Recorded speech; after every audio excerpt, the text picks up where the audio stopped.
안녕하세요 guys. ಇವತ್ತು ನಾವು ಹೀರೋನ second episode second ಪಾರ್ಟ್‌ನ ನೋಡೋಕೆ ಹೋಗ್ತಾ ಇದೀವಿ.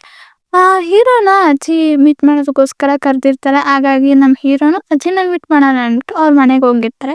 ಹೀರೋ ಅವರು ಹೊಸ ಪ್ರಾಜೆಕ್ಟ್ ಬಗ್ಗೆ ಅಜ್ಜಿ ಹತ್ರ ಎಲ್ಲಾನು ಎಕ್ಸ್‌ಪ್ಲೇನ್ ಮಾಡ್ತಾ ಇರ್ತಾರೆ. ಅದ್ ನೋಡಿ ಅಜ್ಜಿ ನೀನು ಇದ್ರಲ್ಲಿ ತುಂಬಾನೇ ಇನ್ವೆಸ್ಟ್ ಮಾಡ್ತೀರ, ಹಾಗಾಗಿ ಇದು ವರ್ಕೌಟ್ ಆಗುತ್ತಾ ಅಂತ ಕೇಳ್ತಾರೆ. ಅದಕ್ಕೆ ಹೀರೋ ಸಮ್‌ಟೈಮ್ ಬಿಸ್ನೆಸ್‌ಲಿ ರಿಸ್ಕ್ ತಗೊಳ್ಳೇಬೇಕು, ಹಾಗಾಗಿ ಇದು ವರ್ಕೌಟ್ ಆಗೇ ಆಗುತ್ತೆ, ನನ್ನ ಮೇಲೆ ನಂಬಿಕೆ ಮಡಗಿ ಅಂತ ಹೀರೋ ಅಂತಾರೆ. ಹಾಗಾಗಿ ಅಜ್ಜಿ ನೀನು ಲಾಸ್ಟ್ ಟೈಮ್ ನಾನು ಡಿಸಪಾಯಿಂಟ್ ಮಾಡ್ದಂಗೆ ಈ ಸತಿ ನೀನು ಮಾಡಲ್ಲ ಅಂತ ಅನ್ಕೊಳ್ತೀನಿ ಅಂತ ಅಂದಾಗ ಒಂದು ಚಿಕ್ಕದಾದಂತಹ ಒಂದು ಫ್ಲ್ಯಾಶ್ ಬ್ಯಾಕ್‌ನ ತೋರಿಸ್ತಾರೆ. ಅಲ್ಲಿ ನಮ್ಮ ಹೀರೋ ಇದ್ದಾರೆ, ಅವರು ಗೇಟ್ ಹತ್ರ ನಿಂತ್ಕೊಂಡು ಅಳ್ತಾ ಇರ್ತಾರೆ. ಜೊತೆಗೆ ಮನೆ ಒಳಗಡೆ ಅಲ್ಲಿ ಏನೋ ಒಂದು ಉರಿತಾ ಇರ್ತದೆ ಬೆಂಕಿಲಿ, ಅದನ್ನ ಅಷ್ಟೇ ತೋರಿಸೋದು. ಈಗ ಹೀರೋ ಅಂತಾನೆ, ಲಾಸ್ಟ್ ಟೈಮ್ ನಾನು ನಿಮ್ಮನ್ನ ಡಿಸಪಾಯಿಂಟ್ ಮಾಡ್ದಂಗೆ ಈ ಸತಿ ಮಾಡಲ್ಲ, ಹಾಗಾಗಿ ಏನು ಚಿಂತೆ ಮಾಡಬೇಡಿ ಅಂದ್ಬಿಟ್ಟು ಹೊರಗಡೆ ಬರ್ತಾರೆ. ಹೊರಗಡೆ ಬರ್ತಿದ್ದಂಗೆನೆ ನಮ್ಮ ಚೀಫ್ ಲೇಡಿ ಕೇಳ್ತಾರೆ, ಅಂದರೆ ನೀವು ತುಂಬಾನೇ ಡ್ರಿಂಕ್ಸ್ ಮಾಡಿದಲ್ಲ, ನೀವು ಕರೆಕ್ಟಾಗಿ ಮನೆಗೆ ಹೋದ್ರಾ ಅಂತ ಕೇಳ್ತಾರೆ. ಅದಕ್ಕೆ ಹೀರೋನು ಓಕೆ ಅಂತ ಅಂತಾರೆ. ಅದಕ್ಕೆ ಚೀಫ್ ಲೇಡಿ, ನನಗೆ ಗೊತ್ತಿತ್ತು ನೀವು ಕರೆಕ್ಟಾಗಿ ಹೋಗಿರ್ತೀರ, ನೀವು ಯಾವುದೇ ಕಾರಣಕ್ಕೂ ನಿಮಗೆ ಪಬ್ಲಿಕ್ ಇಮೇಜ್ ಏನೈತೆ ಅದನ್ನ ನೀವು ಡ್ಯಾಮೇಜ್ ಆಗುವಂತಹ ಕೆಲಸನ ಮಾಡಲ್ಲ ಅಂತ ನಂಗೆ ಗೊತ್ತಿತ್ತು ಅಂತ ಅಂದ್ಬಿಟ್ಟು ಅವ್ರು ಹೋಗ್ತಾ ಇರ್ತಾರೆ. ಈಗ ನೆಕ್ಸ್ಟ್ ಸೀನ್ ಕಟ್ ಮಾಡಿ ಹೀರೋಯಿನ್ ಮತ್ತೆ ಅವ್ರ ಫ್ರೆಂಡ್ಸ್ ಎಲ್ಲರೂ ಮಾತಾಡ್ಕೊತಾ ಇರ್ತಾರೆ. ಅಲ್ಲಿದ್ದಂತ ಒಬ್ಬ ಕೇಳ್ತಾನೆ, ನಿನ್ನೆ ನೀವು ತುಂಬಾನೇ ಡ್ರಿಂಕ್ಸ್ ಮಾಡಿದ್ರಲ್ಲ, ಕರೆಕ್ಟಾಗಿ ಮನೆಗೆ ಹೋದ್ರ, ಮತ್ತೆ ನಿಮ್ಮಿಬ್ರಲ್ಲಿ ಯಾರು ವಿನ್ ಆಗಿತ್ತು, ನೀವಾ ಅಥವಾ ಹೀರೋನ ಅಂತ ಕೇಳಿದಾಗ ನಾನೇ ವಿನ್ ಆಗಿತ್ತು. ನನ್ನ ಹೀರೋ ಫುಲ್ಲು ಡ್ರಿಂಕ್ಸ್ ಕುಡಿದ್ಕೊಂಡು ಅವ್ರು ಅಲ್ಲೇ ಮನೆಗೆ ಹೋಗ್ಬಿಟ್ಟು ನಿದ್ದೆಕಲ್ಲೇ ಅವ್ರು ನನಗೆ ಚಾಕ್ಲೇಟ್ ಮಿಲ್ಕ್ ಶೇಕ್ ಬೇಕು ಅಂತ ಕೇಳ್ತಾ ಇದ್ರು ಅಂತ ಅಂತಾರೆ. ನಮ್ಮ ಹೀರೋ ಆಗ್ತಾನೆ ಅಲ್ಲಿಂದ ಹೊರಗಡೆಯಿಂದ ಬಂದಿರ್ತಾರೆ. ನಮ್ಮ ಹೀರೋಯಿನ್ ಮಾತಾಡ್ತಿದ್ದಂತಹ ಪ್ರತಿಯೊಂದು ಕೇಳಿಸ್ಕೊಂಡು, ನೀವು ಆಫೀಸ್ಗೆ ಕೆಲಸ ಮಾಡಕ್ ಬರ್ತೀರಾ, ಇಲ್ಲ ಈ ಥರ ಬಿಟ್ಟಿಗೆ ಕತೆಗಳನ್ನೆಲ್ಲ ಮಾತಾಡಕ್ ಬರ್ತೀರಾ ಅಂತ ಸ್ವಲ್ಪ ರೂಢಾಗಿ ಹೇಳ್ತಾರೆ. ಆ ತಕ್ಷಣನೇ ಅಲ್ಲಿ ಯಾರ್ಯಾರೆಲ್ಲ ಮಾತಾಡ್ಕೊಳ್ತಾ ಇದ್ರು ಅವರೆಲ್ಲ ಅವ್ರವ್ರ ಕೆಲಸನೆಲ್ಲ ಮಾಡಕ್ ಹೋಗ್ತಾರೆ. ಹೀರೋಯಿನ್ ನೋಡ್ಬಿಟ್ಟು ಪ್ರಾಜೆಕ್ಟ್ ಬಗ್ಗೆ ಎಲ್ಲ ಕೊಟ್ಟಿದ್ನಲ್ಲ ಅದೆಲ್ಲ ಮುಗೀತಾ ಅಂತ ಕೇಳ್ತಾರೆ. ಅದಕ್ಕೆ ಇಲ್ಲ ಸ್ವಲ್ಪ ಮಾಡಿದ್ದೀನಿ, ಇನ್ನೂ ಸ್ವಲ್ಪ ಇದೆ, ನಾನು ಆದಷ್ಟು ಬೇಗನೆ ಕಂಪ್ಲೀಟ್ ಮಾಡಿ ನಿಂಗೆ ಕೊಡ್ತೀನಿ ಅಂತ ಅಂತಾರೆ. ಅದಕ್ಕೆ ಹೀರೋನು, ನಿಮ್ಗೆಲ್ಲ ಮಣ್ಣುಳ ಗೊತ್ತಾ, ಅದು ಹೇಗೆ ಪಡ್ಕೊಂಡು ಇರ್ತದೋ ಹಾಗೇನೆ ನೀವು, ನಾವೇನೇನು ಕೆಲಸಗಳು ಹೇಳ್ತೀವೋ ಅದನ್ನ ಮಾಡ್ಕೊಂಡು ಇರಬೇಕಾದವರೆಲ್ಲ ನೀವು, ನಿಮ್ಮ ಜಾಗ ಗೊತ್ತಾ, ಅದಕ್ಕೆ ತಕ್ಕಂಗೆ ನೀವೆಲ್ಲ ಕೆಲಸ ಮಾಡಿ ಅಂತ ಹೇಳ್ಬಿಟ್ಟು ಅವರು ರೂಢಾಗಿ ಆ ಕಡೆ ಬರ್ತಾರೆ.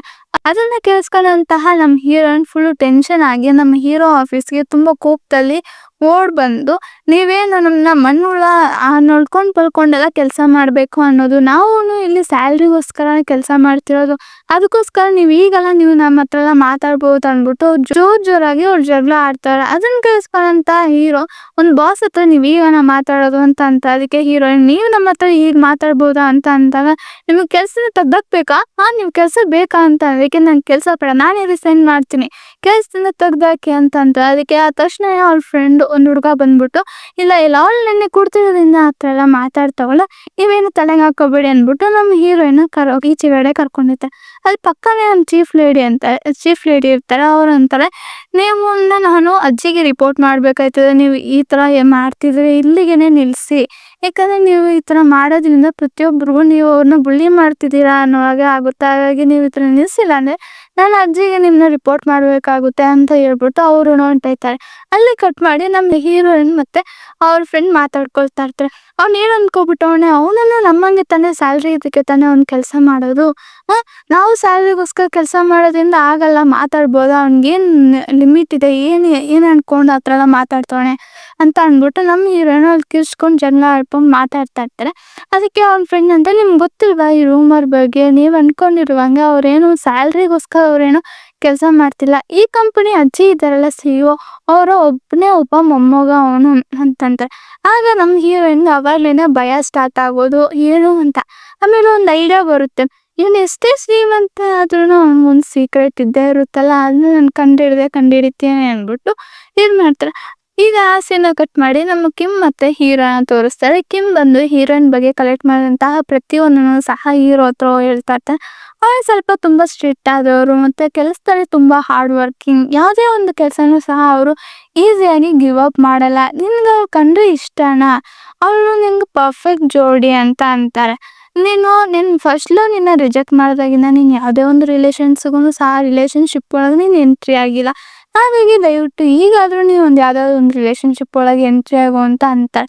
ಅದಕ್ಕೆ ಹೀರೋ, ನೀನು ಅದ್ರ ಬಗ್ಗೆ ಎಲ್ಲ ಏನೂ ಚಿಂತೆ ಮಾಡಬೇಡ, ನೀನು ಇನ್ಮೇಲೆ ಅವ್ಳ ಬಗ್ಗೆ ಏನು ಇನ್ಫಾರ್ಮೇಷನ್ಸು ಕಲೆಕ್ಟ್ ಮಾಡಬೇಡ ಅಂದ್ಬಿಟ್ಟು ಅವ್ರು ರೆಗ್ಯುಲರ್ ಆಗಿ ಯಾವ ಪಬ್ಬಿಗೆ ಹೋಗ್ತಾರೆ ಅದಕ್ಕೋಸ್ಕರ ಅವ್ರು ಹೋಗ್ತಾರೆ. ನನ್ನ ಹೀರೋಗೆ ಡೌಟ್ ಬರುತ್ತೆ ಯಾರೋ ಅವ್ರನ್ನ ಫಾಲೋ ಮಾಡ್ತಿದ್ದಾರೆ ಅಂತ. ಹಾಗಾಗಿ ಅವ್ರು ಚೆಕ್ ಮಾಡ್ಕೊಂಡೇ ಬರ್ತಾ ಇರ್ತಾರೆ. ನಮ್ಮ ಹೀರೋ ಬಂದಿತ್ತು ಡೌಟ್ ನಿಜಾನೇ. ನಮ್ಮ ಹೀರೋಯಿನ್ ಬಂದು ಅವ್ರನ್ನ ಫಾಲೋ ಮಾಡ್ಕೊಂಡೇ ಬರ್ತಾ ಇರ್ತಾರೆ. ಸರಿ ಅಂದ್ಬಿಟ್ಟು ಅಲ್ಲೊಂದು ರೆಸ್ಟ್ ರೂಮ್ ಇರುತ್ತೆ. ಅಲ್ಲಿ ಒಳಗೆ ಹೋಗ್ಬಿಟ್ಟು ನಮ್ಮ ಹೀರೋ ಪಬ್ಬಿಗೆ ಯಾವ ಕಾಸ್ಟ್ಯೂಮ್ ಬೇಕೋ ಅದನ್ನ ಹಾಕೊಂಡು ಹೊರಗಡೆ ಬರ್ತಾರೆ. ನಮ್ಮ ಹೀರೋಯಿನ್ ಅಲ್ಲಿ ನೋಡಿತ್ತು ಇದು ಏನು ಕೆಟ್ಟದಾಗಿರುವಂತಹ ಡ್ರೆಸ್ ಹಾಕೊಂಡವನಲ್ಲ ಅಂತ ಅಂದ್ಬಿಟ್ಟು ಅವ್ರನ್ನ ಫಾಲೋ ಮಾಡ್ಕೊಂಡು ಆ ಪಬ್ ಒಳಗೆ ಹೋಗ್ತಾರೆ. ಪಬ್ ಒಳಗೆ ಹೋದ ತಕ್ಷಣ ನಮ್ಮ ಹೀರೋಯಿನ್ಗೆ ನಮ್ಮ ಹೀರೋ ಸಿಗಲ್ಲ. ಅವ್ರನ್ನ ಹುಡ್ಕೊಂಡು ಇರ್ತಾರೆ. ಹಿಂದೆ ಯಾರೋ ಅವ್ರನ್ನ ಬಂದ್ಬಿಟ್ಟು ಹುಷಾರಾಗಿರಿ ಅಂತ ಅಂದ್ಬಿಟ್ಟು ಇದು ಮಾಡ್ತಾರೆ. ನಮ್ಮ ಹೀರೋಯಿನ್ ಟೋಪಿ ಹಾಕಿರೋದ್ರಿಂದ ನಮ್ಮ ಹೀರೋಗೆ ಗೊತ್ತಿಲ್ಲ ಅವರೇ ಹೀರೋಯಿನ್ ಅಂತ. ಆ ಟೈಮ್ಗೆನೆ ಆ ಕಾನ್ಸರ್ಟು ಸ್ಟಾರ್ಟ್ ಆಗುತ್ತೆ. ಆ ಕಾನ್ಸರ್ಟಲ್ಲಿ ನಮ್ಮ ಹೀರೋ ಫುಲ್ ಎಂಜಾಯ್ ಮಾಡ್ಕೊಂಡಿದ್ದಾರೆ. ನಮ್ಮ ಹೀರೋಯಿನ್ಗಂತೂ ಶಾಕು ಅದು ನೋಡ್ಬಿಟ್ಟು. ಇವ್ನು ಆಫೀಸಲ್ಲಿ ಮುಖ ಗುಂಡು ಹಾಕೊಂಡಿರುವಂಥವನು ಇಲ್ಲಿ ಇಷ್ಟೊಂದು ಎಂಜಾಯ್ ಮಾಡ್ತಾನಲ್ಲ ಅಂದ್ಬಿಟ್ಟು ಅವರು ಸ್ವಲ್ಪ ಫೋಟೋಸ್ನೆಲ್ಲ ತಗೊಂಡು ಮನೆಗೆ ಬಂದ್ಬಿಡ್ತಾರೆ. ಮನೆಗೆ ಬಂದ್ಬಿಟ್ಟು ಆ ಫೋಟೋಸ್ನೆಲ್ಲ ನೋಡ್ಬಿಟ್ಟು ಅದನ್ನೆಲ್ಲ ಹೀರೋಗೆ ಕಳಿಸ್ತಾರೆ. ಕಳ್ಸಿದ ತಕ್ಷಣ ನಮ್ಮ ಹೀರೋ ಸ್ವಲ್ಪ ಹೊತ್ತಿಗೆನೆ ಅವ್ರ ಮನೆಗೆ ಹತ್ರ ಬಂದ್ಬಿಟ್ಟು ನಾನು ನಿನ್ನ ಹತ್ರ ಮಾತಾಡಬೇಕು ಅಂತಾರೆ. ಅಲ್ಲಿ ಅವ್ರ ಅಪ್ಪನ ನೋಡ್ಬಿಟ್ಟು ನಿನ್ನ ಬಾಯ್ ಫ್ರೆಂಡಾ ಅಂತ ಕೇಳ್ತಾ ಅದಕ್ಕೆ ಇಲ್ಲ ಇಲ್ಲ ಅಂತ ಅಂತಾರೆ. ಹೀರೋನು ನನಗೆ ಎಂತ ಟೈಮ್ ಇಲ್ಲ ಪ್ಲೀಸ್ ನಾನು ನಿನ್ನ ಜೊತೆ ಮಾತಾಡಬೇಕು ಅಂತಂತೆ. ಸರಿ ಅಂದ್ಬಿಟ್ಟು ನಮ್ಮ ಹೀರೋಯಿನು ಅಲ್ಲಿ ಪಕ್ಕದಲ್ಲೇ ಇರುವಂತಹ ಒಂದು ಕಾಫಿ ಶಾಪ್ಗೆ ಕರ್ಕೊಂಡು ಹೋಗ್ತಾರೆ. ನಮ್ಮ ಹೀರೋ ಅದು ಆವಾಗ್ಲೇನೆ ಬಂದಿರ್ತಾರಲ್ಲ ಆಗ್ಲೇನೆ ಒಂದು ಅಗ್ರಿಮೆಂಟ್ ಪೇಪರ್ನ ಮಾಡ್ಕೊಂಡು ಬಂದಿರ್ತಾರೆ.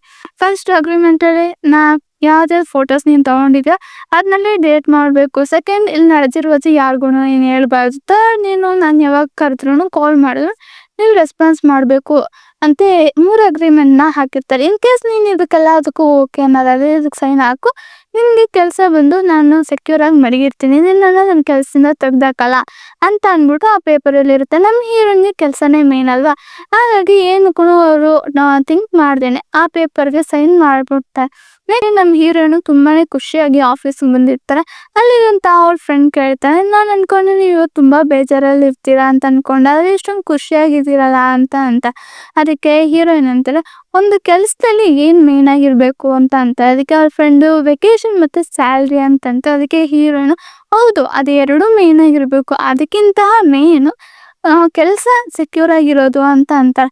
ಅದನ್ನ ಹೇಳ್ತಿದ್ದಾಗೆ ನಮ್ಮ ಹೀರೋ ಬರ್ತಾರೆ. ನಮ್ಮ ಹೀರೋಯಿನ್ ನೋಡಿ ಗುಡ್ ಮಾರ್ನಿಂಗ್ ಅಂತ ನಮ್ಮ ಹೀರೋಯಿನು ಹೇಳ್ತಾರೆ. ಜೊತೆಗೇನೆ ನಮ್ಮ ಹೀರೋಯಿನು ನೋಡ್ಬಿಟ್ಟು ಸಂತೋಷದಿಂದನೇ ಗುಡ್ ಮಾರ್ನಿಂಗ್ ಅಂತಂತ. ಅಲ್ಲಿದ್ದಂತಹ ಪ್ರತಿಯೊಬ್ಬರಿಗೂ ಡೌಟು ಒಂದೇ ನೈಟಲ್ಲಿ ಹೆಂಗೆ ಇದೆಲ್ಲ ಆಗೋಯ್ತು ಅಂತ ಎಲ್ಲ ಅದು ಶಾಕ್ ಆಗಿ ಇದು ಮಾಡ್ತಾರೆ. ನಮ್ಮ ಹೀರೋಯಿನ್ ಊಟ ಮಾಡುವಂತಹ ಟೈಮಲ್ಲೇನೆ ಅವರು ಕಾಲ್ ಮಾಡಿ ಕೆಲ್ಸಕ್ಕಂತ ಕರಿತಾ ಇದ್ರು. ಆ ಅಗ್ರಿಮೆಂಟಲ್ಲಿ ಇತ್ತಲ್ಲ ಅವ್ರು ಯಾವಾಗಲೇ ಕಾಲ್ ಮಾಡಿ ಕೆಲ್ಸಕ್ಕೆ ಕರೆದ್ರು ಸಹ ಅವ್ರು ಬರಬೇಕು ಅಂತ.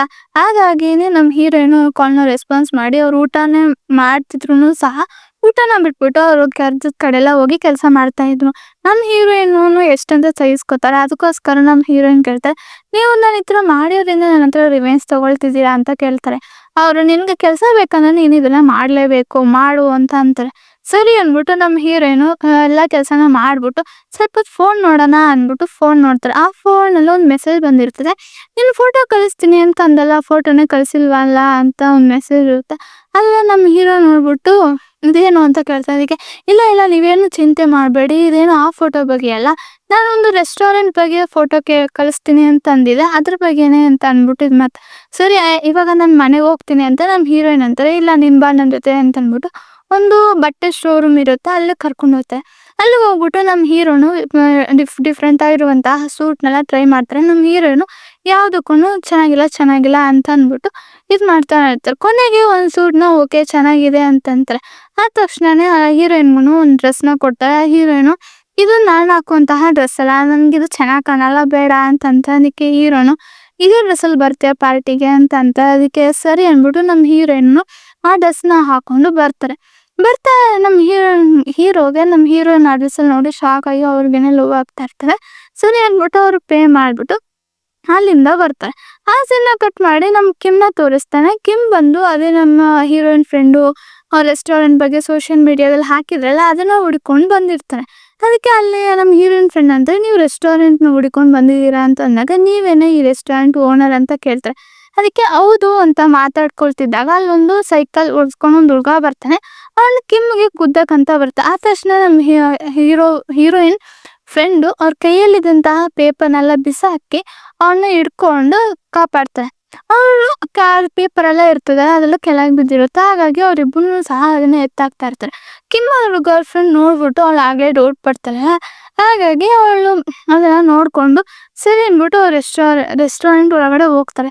ಅವಳು ಕಿಮ್ ಗರ್ಲ್ ಫ್ರೆಂಡು ನನಗೆ ಇಷ್ಟ ಇಲ್ಲ ನಿನ್ನ ಜೊತೆ ಇರೋದು, ನಾನು ನಿನ್ನನ್ನು ಡೇಟ್ ಮಾಡುವಾಗ ತುಂಬಾ ಖುಷಿಯಾಗಿ ಚೆನ್ನಾಗಿದ್ದೆ, ಆದರೆ ಈ ನಡುವೆ ನಾನು ತುಂಬಾ ಭಯದಲ್ಲಿ ಬದುಕ್ತಾ ಇದ್ದೀನಿ, ಹಾಗಾಗಿ ನನ್ನನ್ನು ಬ್ರೇಕಪ್ ಮಾಡ್ತೀನಿ ಅಂತ ಅದಕ್ಕೆ ಕಿಮ್ಮನು ಒಂದು ಸ್ವಲ್ಪ ಬೇಜಾರು ಮಾಡಿಕೊಂಡು ಸರಿ ಆಯಿತು ನಾನು ನಿನ್ನ ಬ್ರೇಕಪ್ ಮಾಡ್ತೀನಿ ಅಂತೆ.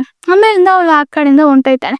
ಹೀರೋಯಿನ್ ಫ್ರೆಂಡ್ ಅಂತ ನಿಮ್ಗೆ ಈಗ ಊಟ ಬೇಕಾ ಅಂತ ಕೇಳಿದಾಗ ನನ್ನಂತ ಚೀಟರ್ಗೆ ನೀವು ಊಟ ಸರ್ವ್ ಮಾಡ್ತೀರಾ ಅಂತ ಕೇಳ್ತಾರೆ. ಅದಕ್ಕೆ ಅವಳಂತ ನೀವು ಚೀಟ್ ಮಾಡಿದೀರಾ ಅಂತ ಕೇಳ್ತಾರೆ. ಇಲ್ಲ ಅಂತದಕ್ಕೆ ನೀವು ಎಲ್ಲಿವರೆಗೂ ಚೀಟ್ ಮಾಡದೇ ಇರ್ತೀರಾ ಅಲ್ಲಿವರೆಗೂ ನೀವು ಚೀಟರ್ ಅಲ್ಲ ಸರಿ ಅಂದ್ಬಿಟ್ಟು ಅವ್ರು ಊಟ ಮಾಡ್ತಾರೆ.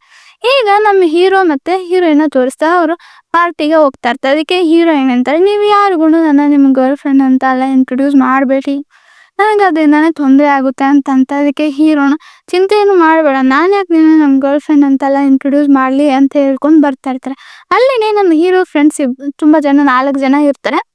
ಅವ್ರನ್ನ ಮಾತಾಡ್ಕೊಂಡು ಬರ್ತೀನಿ ಅಂದ್ಬಿಟ್ಟು ನೀನು ಇಲ್ಲೇ ವೆಯ್ಟ್ ಮಾಡು ನಾನು ಅವ್ರನ್ನ ಮಾತಾಡ್ಕೊಂಡು ಬರ್ತೀನಿ ಅಂದ್ಬಿಟ್ಟು ನಮ್ಮ ಹೀರೋ ಆ ಕಡೆ ಹೋಗಿ ಅವ್ರನ್ನೆಲ್ಲ ಮಾತಾಡ್ಸ್ಕೊಂಡು ಬರ್ತಾರೆ. ನಮ್ಮ ಹೀರೋಯಿನ್ಗೆ ತುಂಬಾ ಹೊಟ್ಟೆ ಹಸಿತಾ ಇರ್ತದೆ. ಹಾಗಾಗಿ ಹೀರೋಯಿನು ಏನಾದರೂ ತಿನ್ನೋಣ ಅಂದ್ಬಿಟ್ಟು ಆ ಕಡೆ ಹೋಗ್ತಾರೆ. ಅಲ್ಲಿ ಒಂದು ಹುಡುಗ ನಮ್ಮ ಹೀರೋಯಿನ್ನ ಕಾಲು ಎಳಿತಾ ಇರ್ತಾನೆ. ನಮಗೆ ಅವನು ಬಂದ್ಬಿಟ್ಟು ನೀನು ಇಲ್ಲಿಗೆ ಹೊಸಬ್ಳ, ನಾನು ನೋಡೇ ಇಲ್ಲ ನಾನು ಯಾವತ್ತು ಅಂತ. ಅದಕ್ಕೆ ಹೀರೋಯಿನು ನಾನು ಈ ಕಂಪನಿ ಕಸ್ಟಮರ್ ಅಂತಾರೆ. ಅದಕ್ಕೆ ಅವನು ನಾನು ಅಂದ್ಕೊಂಡೆ ನೀನು ನಮ್ಮಂಥ ಶ್ರೀಮಂತ ಹುಡುಗಿ ಅಂತ ಅಂದ್ಕೊಂಡೆ, ಸರಿ ಹೋಗ್ಲಿ ಬಿಡು ನಿನ್ನ ನನ್ನ ಬೆಡ್ಡಲ್ಲಿ ತುಂಬಾ ಚೆನ್ನಾಗಿ ಟ್ರೀಟ್ ಮಾಡ್ತೀನಿ ಅಂತ ಹೇಳಿ ನಮ್ಮ ಹೀರೋಯಿನ್ನ ಕೈ ಎಳಿತಾ ಇರ್ತಾರೆ. ನಮ್ಮ ಹೀರೋಯಿನ್ಗೆ ಕೋಪ ಬಂದು ಅವನ ಕಾಲಿಗೆನೆ ಓದಿತಾನೆ. ಅವ್ರು ಒದ್ದಾಗ ಅವನು ಅಲ್ಲಿ ಕುಂತ್ಕೊಂಡು ಎಲ್ಲರನ್ನೂ ಸುತ್ತ ನೋಡ್ತಾನೆ. ಅವ್ನಿಗೆ ಅದೊಂಥರ ಶೇಪ್ ಔಟ್ ಆದಂಗೆ ಆಗ್ಬಿಟ್ಟಿರ್ತದೆ. ಅದನ್ನ ಸಹಿಸ್ದೆ ಅವನು ಹೀರೋಯಿನ್ಗೆ ಒಡೆಯೋಣ ಅಂದ್ಬಿಟ್ಟು ಕೈ ಎತ್ತಕ್ಕೆ ಬರ್ತಾನೆ. ಆ ತಕ್ಷಣ ನಮ್ಮ ಹೀರೋ ಬಂದು ಅವನ ಕೈನ ಹಿಡ್ಕೊಂಡು ಅವನ ಅದೊಂದು ಏನು ನೀರಿರುತ್ತೋ ಅಲ್ಲಿಗೆ ತಳ್ಳಿಬಿಟ್ಟು ಹೀರೋಯಿನ್ನ ಬಾ ಬೇಬಿ ಅಂತ ಹೇಳ್ಬಿಟ್ಟು ಕರ್ಕೊಂಡು ಹೋಗ್ತಾರೆ. ಆ ಹೀರೋಯಿನ್ ಮತ್ತೆ ಹೀರೋನು ತುಂಬಾನೇ ಶಾಕಲ್ಲೇ ನಿಂತ್ಕೊಂಡು ನೋಡ್ತಾ ಇರ್ತಾರೆ. ಈ ಸೀನ್ನ ಇಲ್ಲಿಗೆ ಕಟ್ ಮಾಡ್ತಾರೆ. ಇದು ಸೆಕೆಂಡ್ ಎಪಿಸೋಡ್. ಥರ್ಡ್ ಎಪಿಸೋಡಲ್ಲಿ ನಾನು ನಿಮ್ಮನ್ನ ಮೀಟ್ ಮಾಡ್ತೀನಿ. ಆ್ಯಂಡ್ ನಿಮ್ಗೆ ಇದೇ ಥರ ಯಾವುದಾದ್ರೂ ಕನ್ನಡದಲ್ಲಿ ಎಕ್ಸ್ಪ್ಲನೇಷನ್ ವೀಡಿಯೋಸ್ ಬೇಕು ಅಂದರೆ ಕಮೆಂಟ್ ಸೆಕ್ಷನಲ್ಲಿ ನನಗೆ ತಿಳಿಸಿ. Thank you guys, bye.